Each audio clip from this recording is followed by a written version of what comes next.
வணக்கம். திண்ணைக்கு வந்த எல்லாருக்கும் என்னுடைய அன்பான வரவேற்புகள். இன்னைக்கு திண்ணையில நாம அம்மியில அரைச்ச அதே சுவையில அருமையான பருப்பு துவையல் பண்ண போறோம். இந்த பருப்பு துவையல் புளி குழம்புகளோட சாப்பிடுறதுக்கு ரொம்பவே பிரமாதமா இருக்கும். இது தவிர ரசம் சாதம், இட்லி, தோசை இதோடெல்லாம் கூட நம்ம சேர்த்து சாப்பிடலாம். இந்த செய்முறையை பார்க்கறதுக்கு முன்னால சேனலுக்கு நீங்க புதுசா வந்திருந்தீங்கன்னா மறக்காம சேனலை சப்ஸ்கிரைப் பண்ணிக்கோங்க. இப்போ இந்த செய்முறைக்கு நான் எடுத்திருக்கிறது ஒரு டீஸ்பூன் அளவுக்கு தேங்காய் எண்ணெய். இந்த தேங்காய் எண்ணெயில நம்ம துவையலுக்கு தேவையான பொருட்களை வறுத்துக்க போறோம். முதல்ல துவரம்பருப்பு 3 டேபிள் ஸ்பூன் எடுத்திருக்கேன்னா, அடுத்ததா கடலைப்பருப்பு 2 டேபிள் ஸ்பூன் அளவுக்கு எடுத்துக்கோங்க. அதாவது கடலைப்பருப்பு கொஞ்சம் குறைவா இருக்கணும். அடுத்ததா காரத்துக்கு நான் 3 காஞ்ச மிளகாய் எடுத்திருக்கேன். கூடவே ஒரு சின்ன துண்டு பெருங்காயம் எடுத்து வச்சிருக்கேன். பெருங்காயம் தூளா சேர்க்கறதுனா கூட நீங்க சேர்க்கலாம். இப்ப அடுத்ததா கறிவேப்பிலையும் பூண்டும் எடுத்து வச்சிருக்கேன்.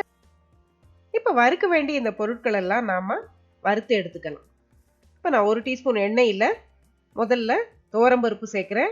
அடுத்ததா கடலை பருப்பையும் சேர்த்து ஒரு நிமிஷம் இந்த 2 பருப்புகளையும் மிதமான தீயில நாம வறுத்துக்க போறோம். இந்த பருப்புகளை ஓரளவுக்கு வறுத்துட்டு அதுக்கப்புறம் நாம வத்தலையும் அந்த பெருங்காயத்தையும் சேர்த்துக்கலாம். நீங்க தூள் பெருங்காயம் சேர்க்கிறீங்கன்னா அதை கடைசியில சேர்த்தா போதும்.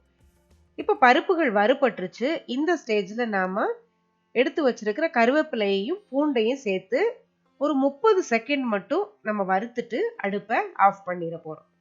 இப்போ இந்த வறுத்த பொருட்களோட நம்ம என்னென்ன பொருட்கள்லாம் சேர்த்து அரைக்க போறோம்னு பார்க்கலாம். வறுத்த பொருட்களை ஆற வச்சுட்டு அதை நம்ம ஒரு மிக்சி ஜார்ல சேர்த்துக்கலாம். இப்போ நான் கொஞ்சமா உப்பு சேர்த்திருக்கேன். கூடவே 1/4 கப் தேங்காயும் ஒரு சின்ன துண்டு புளியும் சேர்க்க போறோம். இப்போ புளியையும் தேங்காயும் சேர்த்துட்டு நம்ம ஒரு 30 செகண்டுக்கு முதல்ல தண்ணீர் சேர்க்காம அரைச்சு எடுத்துக்கலாம். இப்போ எல்லா பொருட்களும் நல்லா கலந்துருச்சு. இந்த பருவத்துல நாம 3ல இருந்து 4 டேபிள் ஸ்பூன் அளவுக்கு தண்ணி ஊத்தினா போதும்.